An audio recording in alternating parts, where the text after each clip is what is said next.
Sa dami po ng mga online at mga freelance jobs, no?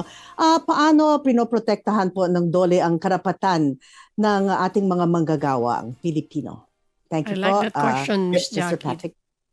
Yes Very po. good Yes, Ma'am question. Thank Jackie you and po. Ma'am Annie, maraming salamat po, no.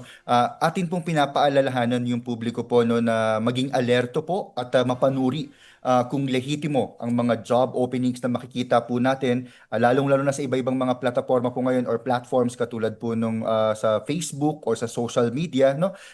Importante po palagi po nating pinapaalala, hindi lamang po sa mga ganitong panayam, kundi pati din po sa mga pesos natin sa local government unit, pati rin po sa ating mga offices at of course yung social media pages po ng pamahalaan, kabilang na po ang DOLE, no? Sa pagpapaalala na mag-ingat po tayo sa mga illegal recruiters at scammers na alam naman nating present, lalong-lalo na sa digital age dito po sa ating social media platforms. At kasabay po niyan, ang mga job seekers po natin, hinihikayat natin na magtungo po at makipag-ugnayan sa mga public employment service offices at sa mga lehitimong private recruitment agencies lamang po. Meron pong listahan po ng mga private recruitment agencies ang ating mga peso at maaari din po nilang makuha ito online sa ating online job matching portal sa philjobnet.gov.ph.